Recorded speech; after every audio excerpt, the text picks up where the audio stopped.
Barry from Tyre Review here, and we're at the Performance Driving Australia track day, and I'm here with Peter. And Peter, you're no stranger to track day cars, so maybe give us a bit of a background on yourself and what brought you to this point. Hi, I'm Peter from PT Motorsport, and yes, I have been driving race cars for about 15 years now, and before that had a little career in motocross as well. Nice. So yeah, going fast is kind of my thing, and four wheels is where it's at now. Awesome. So this white car, Impreza, at the moment, this is my latest project, and essentially it's just my school fees into learning how to build wiring harnesses and setting up ECUs from scratch. Yeah, I've seen some pretty tidy work in there already, so we'll have a look at that in a minute. But what's your goals with this car? At the moment, it's just get the car tuned and operational, and then start having some fun with it. Yeah. Now, you're running a fairly stock motor in there at the moment, right? It's rather standard, yep. Yeah. Yeah, it's an EJ20G. Yeah. So that's the original motor that came with that one? It's not numbers matching, but yeah, it is of a similar era. Yeah. And then you've actually running a smaller turbo. Yes, it's a teeny tiny turbocharger on there at the moment, VF10. It gets on boost real quick, which has been nice for Carnacross. Yeah. So that's the sort of where you're heading with this one for now, Carnacross? Or? Yeah, Carnacross is a lot of fun. So one car on the track at a time in a paddock, and there's lots of flags that you have to dodge and go around a really tight track in the paddock, and yeah, it's really good fun. Yeah, cool. So with your PT Motorsport, what are you sort of looking to start pumping out?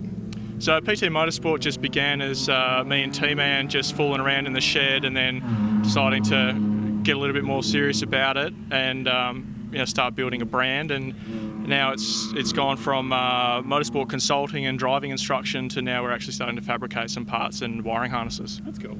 Now you've been fooling around with the new ECU in this thing. What's that? So I've got the ECU Masters EMU Black in there at the moment. It's, I'm the first one out of all my friends to get one, and we're all kind of probing around it and having a look, is it going to be any good? And then I just bit the bullet and bought it, and yeah, it's a really good thing. Yeah, it seems pretty clear and easy to understand. Yeah, 10 out of 10, would recommend. The logging is just the best that I've used so far. Yeah. Now obviously this isn't your daily. What other things have you got in the stable?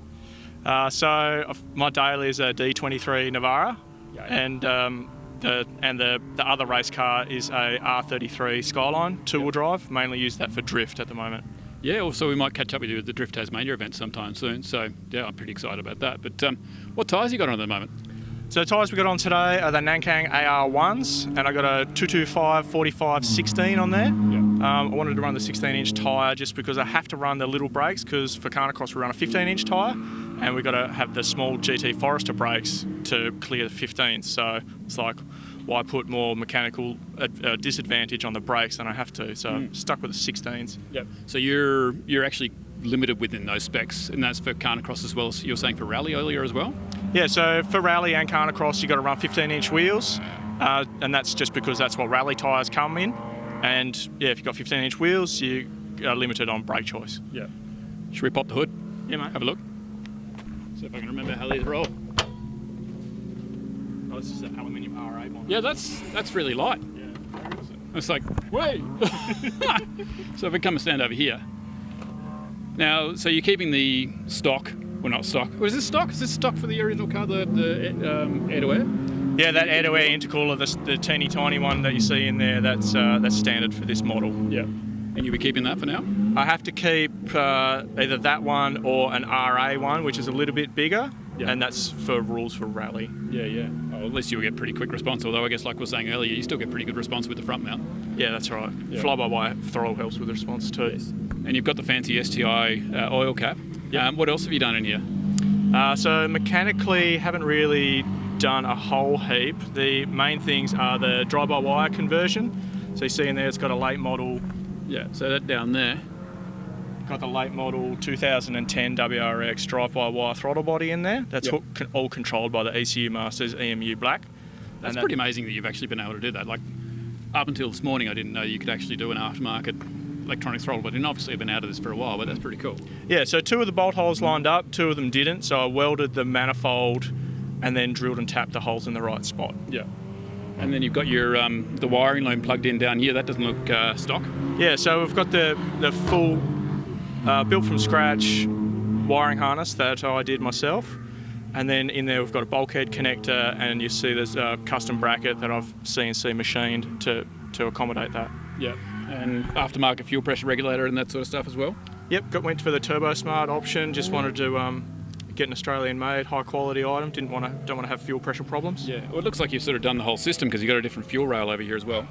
So anyone that's familiar with Subarus know that they come with, early model Subarus come with side feed injectors, and they are just not very fun to get aftermarket support for. Everything's geared towards a top mount conversion. Well, they cost so much more as well to actually even buy. Yes, side mounts side feed injectors can be expensive, unless you can get a good deal second hand.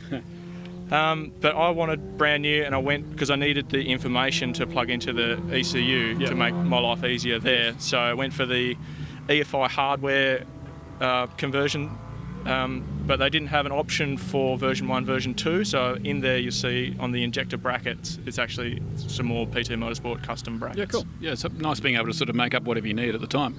Yep, just draw it up in CAD, hit the go button, and it'll either get 3D printed or CNC machined. Yeah, so you actually pressed the button and bought your own CNC machine for this as well. That's right. So I bought part of this car's development, I bought a CNC router to start fabricating my own parts.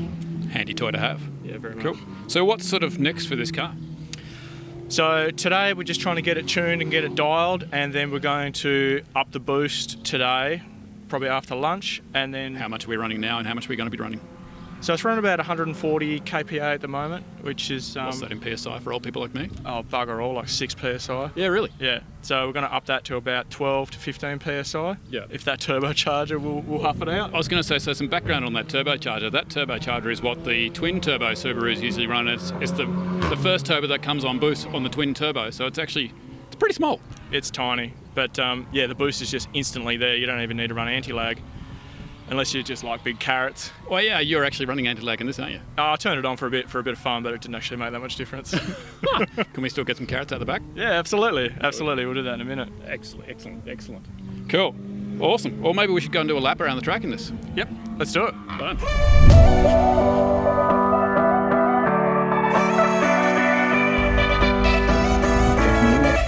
Yeah.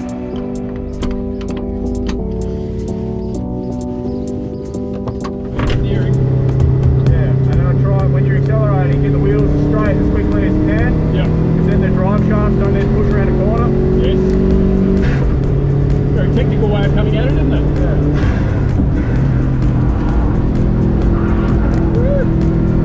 Oh, did I drift, baby? So you're on a car of the skyline, right? It shows. Just for you, John.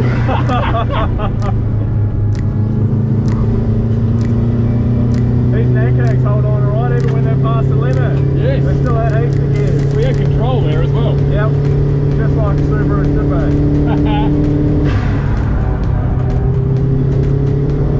I've got a feeling you're showing up a little bit from the cameras. Maybe a little bit. No. I do like the sideways.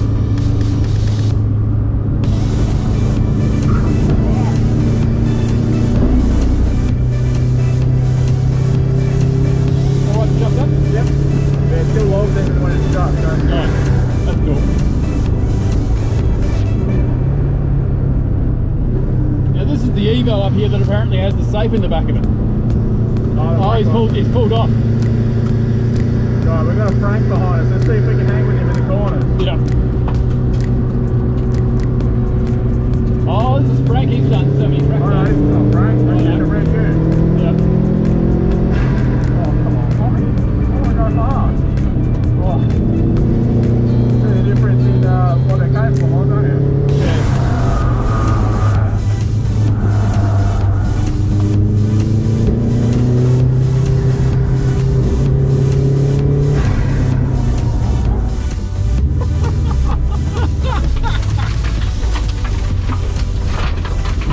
Yes. Good time. Thank you very much, mate. You're welcome. Yes.